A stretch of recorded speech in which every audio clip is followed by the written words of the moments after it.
Welcome back and thank you for staying with us right here in Morning at NTV. Our next conversation, we are going to be talking about River Rwizi.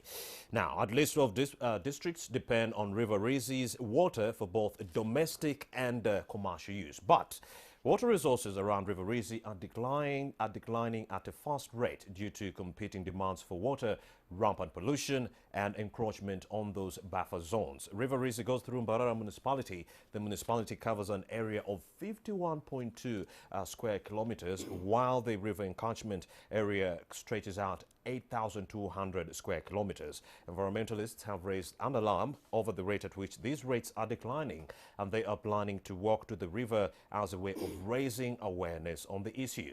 And to tell us more about this, we have Dr. Kaliste Tindimugaya, the Director of Water Resource Management at the Ministry of Water and Environment. Many thanks for joining us on Morning at NTV. Elbow. Thank you very much. Good morning. Nice having me here. So as human beings, we can't live without water. Yes. And like I've mentioned in the preamble, something is really, really bad. Something bad is happening at River Rwizi. What should we do to arrest the situation? You are expediting a walk to River Rwizi. Tell us more about that. Okay, thank you very much, moderator. Yes, we are working for water, environment and climate change, and we are starting with Mabera Forest, and then we end in at River Rwizi in Mbarara. So we'll be having a walk taking 10 days starting tomorrow, where we want to call upon the general public to understand that water, environment issues are very important. They are important in creating wealth, employment, and also supporting growth. So we need to get the public and everybody to know that we need to take action to protect these resources, right from Mabera Forest up to River Rwizi. Is this the very first walk? No, we have had a number of walks. For example, last year we had a walk for Zoka Forest in Ajumani. But this time we have decided to walk for water, environment and climate change. So we are combining a number of things. While last year we had a walk for Onre Forest, this time we are having a walk for water, environment and climate change. And we expect that we will use that opportunity to get people to appreciate the linkage between water, forests, wetlands, and how all of these resources actually contribute to growth, employment and wealth creation. Besides this walk, what is the Ministry of Water and Environment doing to mitigate the effects of climate change and also the human-induced activities that actually affect our forest cover and also the water bodies? Maybe a moderator, just to mention that this work is being done within the framework of Uganda Water and Environment Week.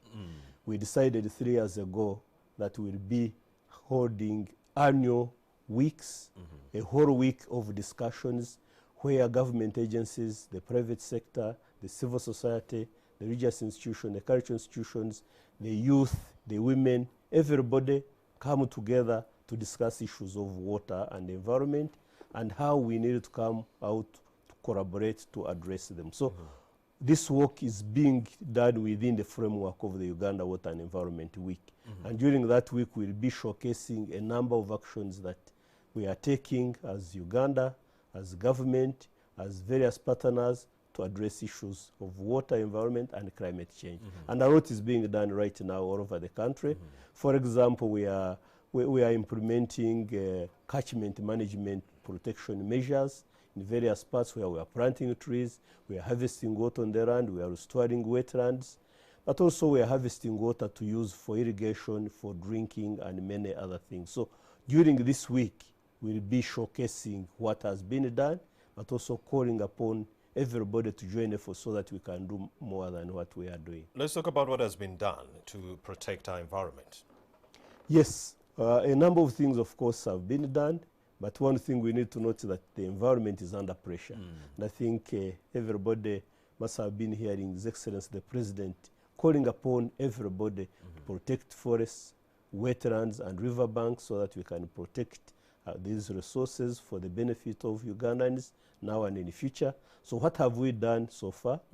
We are already having programs going on in the country to restore wetlands. Many wetlands are being restored, but of course, on a side note, many wetlands are also being degraded. So we want to restore as we protect the existing wetlands. We are having a number of tree planting programs going on in the country. Again, you must have seen all over the country, trees are being planted, but on a side note, many trees are also being cut, especially on private land. So for example, the ministry, in collaboration with various partners, we are planning a national tree planting day where 40 million trees will be planted in April. And this will supplement the ongoing efforts. We are also protecting river banks so that rivers are not silted up. We are also controlling activities that go on along the river banks. But again, we are having challenges that not all rivers are being protected. Again, that's why we want to call upon the public to come and join efforts. We are harvesting water. Right now we're having a number of programs harvesting water for irrigation. We have a number of small-scale irrigation projects going on all over the country. A few large irrigation schemes going on as well. We are also bringing water to the people, pumping water, say, from lakes, from rivers, some from boreholes, where we are transmitting the water by pumping to bring it closer to the people. We also have mountainous areas where we have water that flows by gravity, and this water is also being brought to the people. So we're having a number of actions going on in the country, but we need to do more. That's the point we are trying to stress. We need to do more than what is being done now. Let's focus on River Rwizi and some of the other water bodies in Uganda. What are you doing to arrest this water pollution that we are dealing with? Well, of course, besides the awareness, yes. Yes. We are taking actual action on the ground. Water pollution, of course, is caused by a number of issues. Some of them is poor agricultural practices. Others are discharging of wastewater that is not treated. So right now we're having wastewater treatment plants set up by all these private industries, and we have a licensing system where we issue permits to whoever is discharging wastewater to first treat the water. In Kampala, for example, through National Water and Sewage Corporation, we are constructing the state-of-the-art wastewater treatment facility in Bugorobi. It should be commissioned by next year, where all the wastewater will be treated before the water is discharged into water bodies. But of course, restoration of the wetlands are filters of water. So when you have wetlands in place, they will filter the water and ensure the quality of the water that reaches the water bodies is much better than how it is discharged. Some of our viewers might not know, Mr. Kaliste, but what are some of the ramifications that come with living in a country whose water bodies are degraded, whose wetlands have been encroached on, whose forests have been cut down? What are some of the ramifications of living in such a country? First of all, we need to know that water is life. Water supports everything that we do. We can't live without water. Actually, our bodies are over 70% water. So let's paint a picture for the viewer right there to understand the ramifications exactly of living in a country with all water bodies degraded, forests cut down. What would be the immediate ramifications of living in such a country? Obviously, the country would not exist. Number one, we need water for drinking. We need water for hydropower. Right now we are depending on hydropower, meaning that if the water is not available, if the wetlands, the forests, the riverbanks are destroyed, the water will not be available to run those turbines, so we'll go back in darkness. We, of course, depend on food. Right now we are talking about irrigation. And again, we are irrigating because we need to feed this increasing population. Again, people would die of hunger. The diseases, 80% of the disease burden is actually related to water. So you'll have cholera, you'll have, of course, you are seeing malaria, you'll have dysentery and all of that. So people would be spending all the time in hospitals, and the money that you would be using actually to do economic activities would all be spent in that. But obviously, we need to live in a healthy environment. All of us go to beaches, for example. And when you go to the beaches, you want to get that good air, that good ambience. Where would you be if, then of course flooding. Right now you see when it floods, traffic jam is caused, people cannot move. So the effect on economic activities will be grave. So we are seeing a situation where everything that we depend on will be disrupted, will not develop, will actually be going backwards instead of moving forward if we don't protect these resources. And our trees that contribute to the process of rainfall Yes. Right. We've been losing these trees since the 1990s. Right. For our forest cover in this country by 2015 had reduced to 8% Right. from 24% by 1990. Right. How best can we arrest this situation and desist from deforestation? Yet the people are so dependent on charcoal. Yes, I agree with you, and you are very right. We need to, first of all, address the root causes. Right now, people are depending on charcoal, yes. So government right now is actually looking at alternative energy sources. Like? For example, we are talking about using gas. Can we make gas accessible? Electricity. Right now, we are talking about increasing power generation. But of course, the cost of electricity has been high. Amazing. And I think that's why the president has been talking about reducing the cost so that people can access power. But we're also talking about improved energy cooking stoves. Sometimes people can use maybe 10 pieces of firewood to cook actually one meal. But we are saying that you can use one piece of firewood if you have improved cook stove. So we are investing in that. As we plant trees, we also want to make sure that we provide alternatives so that people don't actually depend on trees or firewood and charcoal for cooking. Yes. Leaders from Iganga would strongly agree with you because they were saying, you know what, the issue of deforestation is being caused by just the simple fact that people just need charcoal to cook. And if there was electricity for our people, there wouldn't be deforestation. Actually, that's why I fronted that question. The leaders were actually saying, if there is available electricity in the country, there would be no reason for people to cut down trees because they would be using electricity to cook in that regard. So let's talk about water distribution and sanitation, especially in the rural areas. Right. What have you been doing to ensure accessibility of water and other sanitary services in the rural areas especially? Yes, well, the ministry is doing a lot with regard to water supply and sanitation in rural areas. Traditionally, people have depended on getting water from hand-pumped boreholes and springs, and we find that people are walking long distances to get the water. But right now, what the government is doing is to bring water closer to the people. We are now installing boreholes with the solar-pumped systems so that we deliver water closer to the people. Where one borehole, for example, has been serving 300 people, we want this borehole to serve even more than 1,000 people. So we pump the water, put in a reservoir, and distribute through taps to people.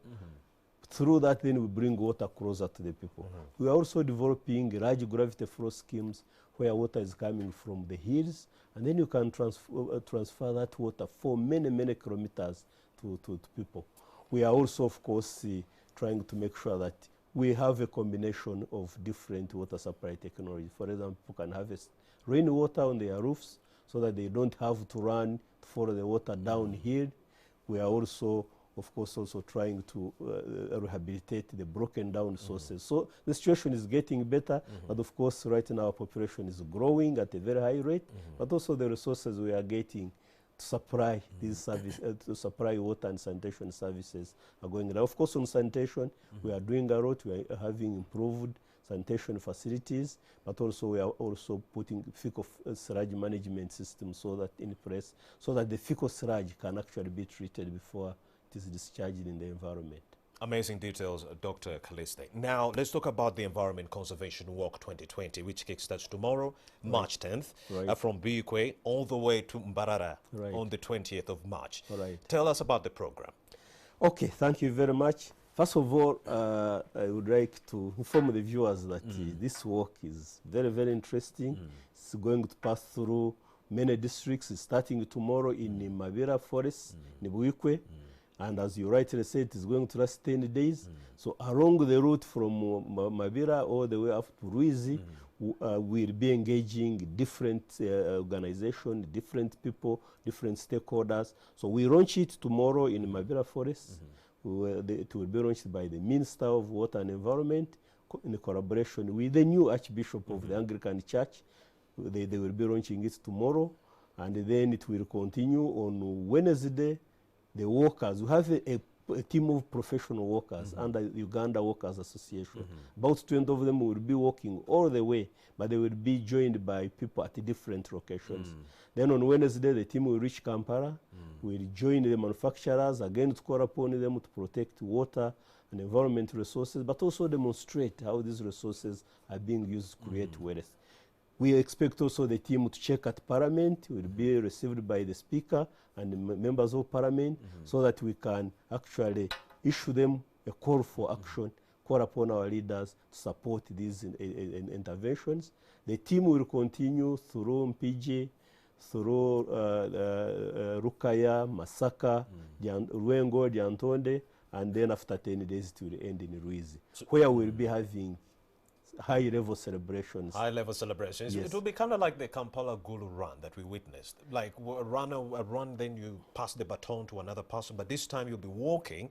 Then at some point, what happens? Do you pass? What will you be passing on to another person? Well, the workers, the 20 workers, for them they will continue. From Mabira? From Mabira up to Mbarara.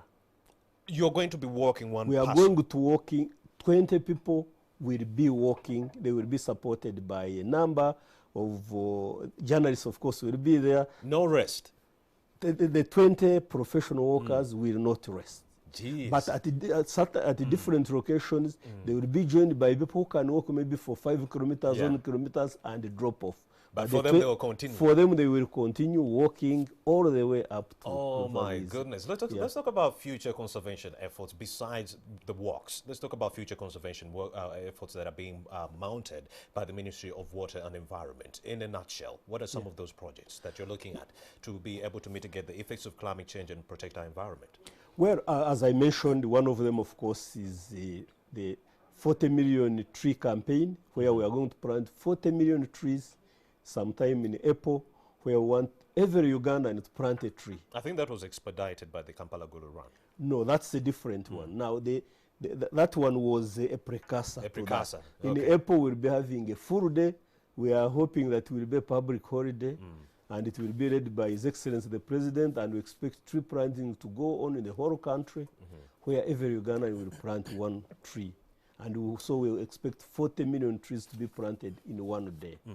Then, of course, we are also having a number of campaigns protecting the catchments all over. We have catchment management plans in the country, where we are restoring wetlands, we are restoring tree cover, protecting riverbanks. We have projects that are ongoing. We have a project funded by the Green Climate Fund protecting wetlands in many areas.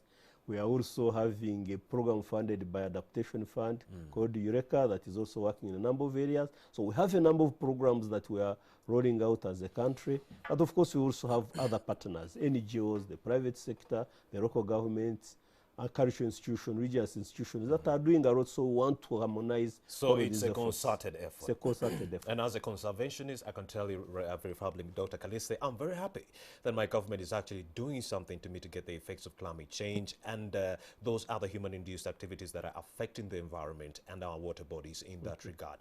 Despite what other countries are doing, you know that the DRC actually gave licenses to some logging companies to actually cut down trees. Yes, yes. It's like they don't know what effect that would have on their country. Right. But you know better. And thank you very much for coming. Okay, fine. Okay, good. Elbow. Thank you. All right. Thank you. Thank you for coming. The show is Morning at NTV. We do this every Monday to Friday. But right about now, we're going to take a very short break. And we'll be right back with a lot more. Keep it here. Okay.